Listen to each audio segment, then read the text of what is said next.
کیا کیے، آپ نے کیا کیا کیے۔ اب آج کی رات صرف یہ احساس بھی ہو کہ بارگاہ الہی میں میری کتاب پیش ہوئی ہے پچھلے سال کی، میں نے کیا کیا کیا تھا سب فرشتوں نے بتا دیا۔ ویسے رب کو بتانے کی ضرورت بھی نہیں، مگر مولا فرشتوں کو گواہ بناتا ہے، تم بھی بتاؤ کہ فلاں فلاں بندے نے کیا کیا کیا ہے، پچھلے سال کا سب انہوں نے پیش کر دیا۔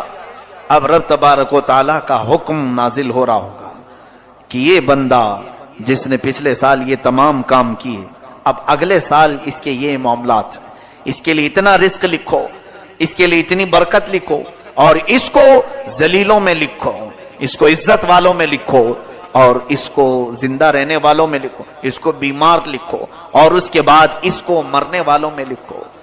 یہ تمام معاملات آج رب ذوالجلال فرشتوں کو بتا رہا ہوگا۔ قدیر و جبار خدا کے فیصلے نازل ہوتے ہیں، اور فرشتے لے کر کل سے پھر ایکٹیو ہیں، وہ اپنی ڈیوٹی پر مامور ہیں۔ ہمیں یہ معلوم نہیں کہ ہمارا نام کن چیزوں میں لکھا گیا ہے۔ آج کی شب ہمیں برکت والوں میں نام ہمارا آیا ہے، بیماروں میں آیا ہے، یا پھر صحت مندوں میں آیا ہے، نیکیوں میں رہنے والوں میں ہمارا نام شامل کیا گیا ہے یا نہیں، ہم میں سے کسی کو اس بات کا علم نہیں۔ اور جب معلوم نہ ہو کر کے ہمارے اندر اکڑ اتنی ہے، ہم غرور اور تکبر کے ساتھ زمین پر ایسے چلتے ہیں جیسے لگتا ہے کہ جنت ہمارے لیے واجب ہو گئی، جنت تو ہماری ہی ہے۔ میرے عزیزو، خوف کرو بارگاہ رب العزت کے فیصلوں سے۔ قرآن عظیم میں رب تعالیٰ فرماتا ہے ان بطش ربک لشدید، بے شک تمہارے رب کی پکڑ بہت سخت ہے، اور اس کی پکڑ جب سخت ہوتی ہے تو سب سے بڑی پکڑ تو یہ ہے کہ وہ ایمان چھین لیتا ہے، جس سے وہ ایمان ختم کر دے اس کے لیے سب سے بڑا عذاب ہے اللہ کا۔ ایمان کی دولت کسی سے چلی گئی تو خدا کا سب سے بڑا عذاب اس پر آیا ہے، رب تبارک و تعالیٰ اسے ہمیشہ کے لیے دوزخ لکھ دیتا ہے۔ حدیث پاک میں ہے شب برات ہو کہ شب قدر ہو یا پھر مرنے سے پہلے بھی ہو، مشرک اگر ہوا، کافر اگر ہوا، ایمان نکل گیا تو اس کی بخشش تو ہو ہی نہیں سکے گی، بلکہ قیامت کے دن ان کے متعلق فرمایا گیا، سنو جن کی کفر پر موت ہوئی، جو کافر مرے دنیا میں، قیامت کے دن حساب کتاب کے بعد دوزخ میں ڈالے جائیں گے۔ دوزخ میں ڈالنے کے بعد دوزخ کی ہولناکیاں جب انہیں نیچے طبقے میں لے جائیں گی، ہر طرح کے عذابات کا سامنا ہوگا، اتنے سخت عذاب۔ اللہ اکبر، دوزخ کا سب سے ہلکا عذاب کیا ہے؟ حدیث پاک میں حضور پاک صلی اللہ علیہ وسلم ارشاد فرماتے ہیں آگ کی جوتیاں پہنائی جائیں گی، انگار کے جوتے پہنائے جائیں گے، جس کی وجہ سے اس کا بھیجا پک کر کے ابل رہا ہوگا۔ یہ دوزخ کا ہلکا عذاب ہے، منیمم کسی کو اگر دیا جائے تو یہ ہلکا ہے۔ پھر جس کے لیے اللہ نے فرمایا عذاب علیم، عذاب عظیم، دردناک عذاب، بڑا عذاب، وہ مولا ہی جانتا ہے کہ کیسے کیسے عذاب دوزخ میں۔ سنو، جس کی کفر پر موت ہوئی دوزخ میں ڈالے جائیں گے۔ جو دوزخ کا دربان ہے، فرشتہ حضرت مالک رضی اللہ تعالی، حضرت مالک یہ فرشتے ہیں علیہ السلام، وہ دربان دوزخ ہیں، دروازے پر ہوں گے، یا جتنے دوزخی ہیں چیختے رہیں گے، چیخ لگاتے ہیں، اتنا پکارتے ہیں کہ ہماری طرف توجہ کرو، ہماری طرف توجہ کرو۔ تو پھر ان کی پکار اتنی بلند ہوتی ہے کہ پورے دوزخ میں آوازیں دہلتی رہتی ہیں۔ اس کے بعد مالک دوزخ یعنی دربان دوزخ حضرت مالک ایک بار بھی ان کی طرف نہیں دیکھتے، حدیث پاک میں 1000 سال گزر جائیں گے، 1000 سال کے بعد دربان دوزخ ان کی طرف دیکھتے ہیں۔ کیا بات ہے، کیوں چلا رہے ہو تم لوگ؟ 1000 سال کے بعد تب اہل دوزخ کہتے ہیں اے مالک، اے دربان دوزخ، ہم رب ذوالجلال سے بات کرنا چاہتے ہیں، ہمارے معاملے میں کچھ سفارش کرو، رب تبارک و تعالیٰ سے ہم کچھ کلام کرنا چاہیں گے کہ وہ ہمیں یہاں سے نکالے۔ حضرت مالک کہتے ہیں ٹھیک ہے، تمہاری بات میں مولا تک پہنچا دوں گا، رب تعالیٰ تک پہنچا دوں گا۔ تو اس کے بعد حدیث پاک میں پھر 1000 سال گزر جاتے ہیں، حضرت مالک کی طرف سے کوئی جواب نہیں آیا۔ دوزخیوں کی طرف دوبارہ وہ توجہ کرتے ہیں، کیا بات ہے؟ تو دوزخیوں نے کہا کہ مالک ہم رب سے بات کرنا چاہتے ہیں۔ حضرت مالک کہتے ہیں میری اب تک رسائی نہیں ہوئی، میں تمہارا عریضہ پیش کروں گا رب تعالیٰ کے، یہاں تک کہ تیسرا 1000 سال گزر جاتا ہے، یہ دوزخ میں جلتے رہیں گے، اسی طرح عذاب میں مبتلا رہیں گے۔ تیسرے 1000 سال کے بعد حضرت مالک ادھر دوزخ کی طرف توجہ کرتے ہیں اور فرماتے ہیں اے اہل دوزخ، بشارت ہو تمہارے لیے کہ رب تعالیٰ کی طرف سے یہ جواب آیا ہے، لا ينظر الیہم ولا یرحم علیہم، ان کی طرف نہ دیکھا جائے گا نہ ان کی طرف رحم کیا جائے گا۔ مولا نہ تم سے بات کرنا چاہتا ہے اور نہ تم پر رحم کرنا چاہتا ہے۔ اب بند کرو آواز۔ فرمایا گیا حدیث پاک میں مایوس ان کے چہرے لٹک جائیں گے، اہل دوزخ واپس پھر اپنے عذاب کی طرف آئیں گے، اس لیے کہ اب کوئی امید بھی باقی نہیں رہی۔ 3000 سال تو امید پر دوزخ میں جل رہے تھے کہ اب بات ہوگی رب تعالیٰ سے، اب کلام ہوگا، شاید وہ بہتوں کو معاف کر کے نکالا، ہمیں بھی نکالے گا، لیکن جواب یہ آیا کہ یہ سب اب جو موجود ہیں یہ کفر کی حالت میں مرے ہوئے ہیں، یہ شرک کی حالت میں مرے ہوئے ہیں۔ کافروں اور مشرکوں کے لیے رب فرماتا ہے نہ ان کی طرف دیکھا جائے گا نہ رحم کیا جائے گا۔ ان اللہ لا یغفر ان یشرک بہ ویغفر ما دون ذلک لمن یشاء، شرک کو اللہ معاف نہیں کرے گا، اس کے علاوہ جو بھی ہے جسے چاہے رب تعالیٰ معاف کرے گا، یہ قرآن میں اللہ فرماتا ہے۔ میرے عزیزو، ڈر اس بات کا ہونا چاہیے کہ اگر مولا تعالیٰ ہمارے کسی عمل سے غضب میں آئے تو کہیں وہ ہمارے ایمان کی دولت کو سلب نہ کر لے، اور یہ نہ فرما دے نکل جا تو میرے خاص بندوں میں سے۔ کفار و مشرکین تو جب پسند ہیں بہت، ان کی عادتیں اچھی لگتی ہیں، جا انہی کے جماعت میں شامل ہو جا۔ آج آپ سب سوچو ذرا، بہت سارے نوجوان یہی چاہتے ہیں آ کر کے صرف یہ کہیں کہ مولانا سارے لوگ تو جی رہے ہیں اچھے سے، وہ اگر ناچ رہے ہیں ڈانس کر رہے ہیں آپ ہمیں کیوں روک رہے ہیں؟ کفار بھی ناچ رہے ہیں، کرسچن بھی ناچ رہے ہیں، یہودی بھی ناچ رہے ہیں، ہم مسلمان ہو کر کیا ڈانس نہیں کر سکیں گے؟ ٹھیک ہے، تمہارا سوال یہ دنیا میں سارے لوگوں کو شراب پیتے ہوئے دیکھا، ہم آپ کو منع کر رہے ہیں تو برا لگا، یہ دنیا کا فیشن ہے، آپ نہیں سمجھ سکو کہ آپ پرانے لوگوں میں سے ہیں۔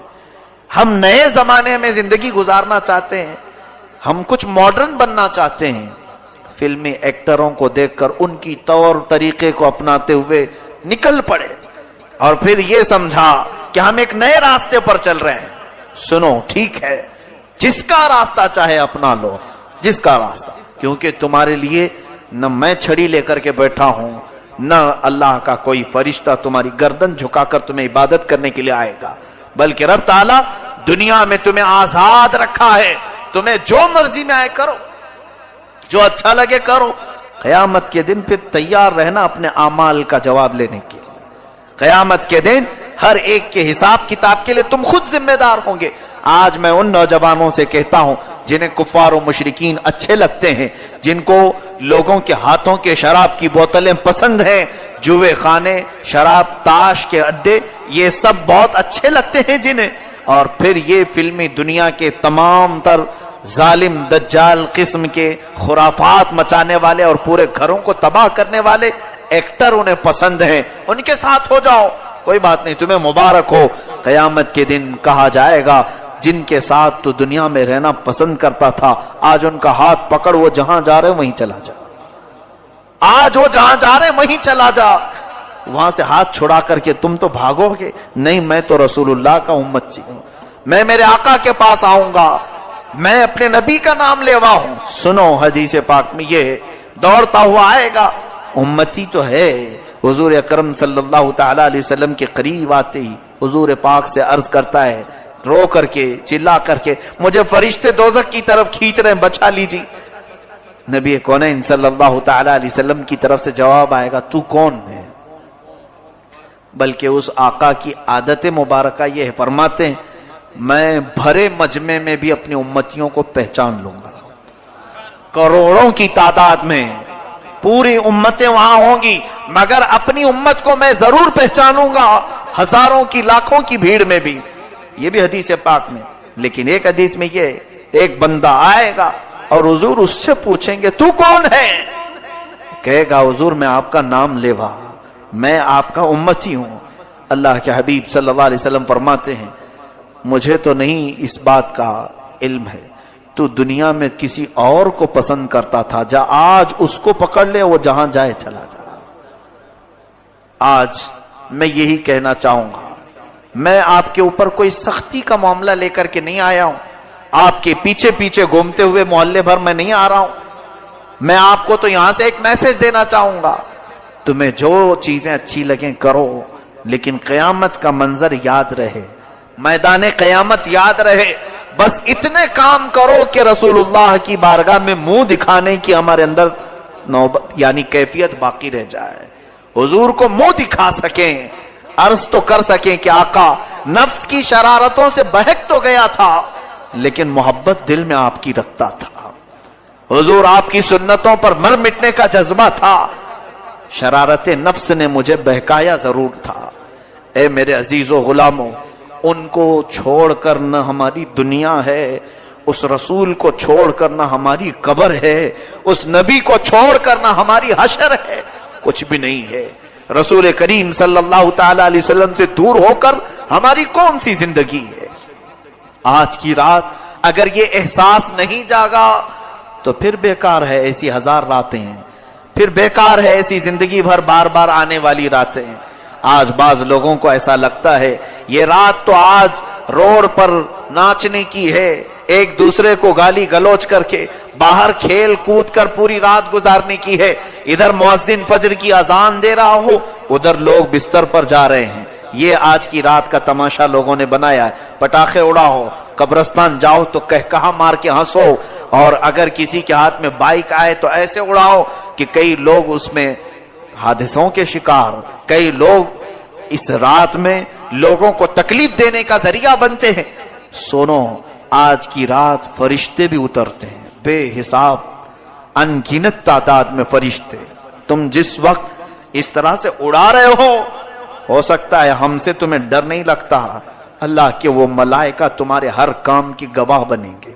صبح واپس رب کے حضور جائیں گے. اللہ تبارک و تعالی ان فرشتوں سے پوچھتا ہے میرے بندوں کو کس حالت میں تم چھوڑ آئے؟ جب تم دنیا سے آ رہے تھے تو میرے بندے کیا کر رہے تھے؟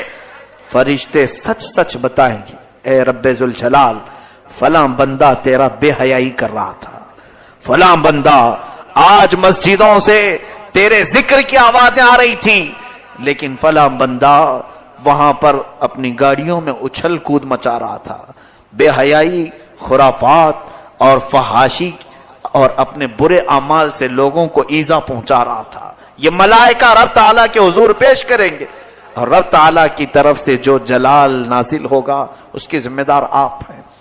ارے میاں، نئی سال کی نئی شروعات ہو رہی ہوتی ہے، ایک سال ہماری زندگی کا ختم ہوا اور یہاں سے نیا سال شروع ہو رہا ہے.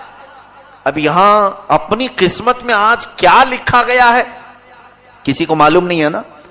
آج رب تبارک و تعالیٰ کیا لکھ رہا ہے فرشتوں کو ہمارے بارے میں، میں بتاتا ہوں. ہم کو معلوم نہیں لیکن ہم احساس کر سکتے ہیں. کیسے؟ میں فجر کی نماز میں حاضر ہوا، میں بارگاہ الہی میں شکر بجا لاؤں گا کہ مولا میرے اس سال کی پہلی نماز تو نے لکھ دی ہے، اور جو سویا اور جو بھاگا وہ خود پہچان لے کہ کل کی رات میری کتاب میں بے حیائی لکھ دی گئی ہے، محرومی لکھ دی گئی ہے، اسی لیے مجھے مسجد سے باہر کیا گیا. میں بیٹھا تو تھا، مجھے مسجد میں رب تعالیٰ نے صبح نہیں بلایا، اس کا مطلب ہے کل کی کتاب میں مجھے محروم لکھا گیا ہے. کتنے محروم لکھے جائیں گے ان کو خود معلوم ہوگا کل کی دن، اور کل کا دن کس حالت میں گزر رہا ہے یہ آپ کو خود پتا چلے گا کہ آج میری زندگی کے کتاب جو نئی شروع ہو رہی ہے اس کے پہلے پیج پر فرشتے کیا لکھیں گے کل. اگر روزے سے ہیں تو الحمدللہ شکر بجا لاؤ، اے رب قدیر تیرا احسان ہے، میرے اس نئے سال کے پہلے دن تو نے روزہ لکھ دیا ہے، روزہ لکھا ہے، اور جس نے کل کا دن گانے سننے میں گزارے، بے حیائی دیکھنے میں گزارے. بہت سارے لوگ تو پلان بناتے ہیں ان دنوں میں سینما جانے کا.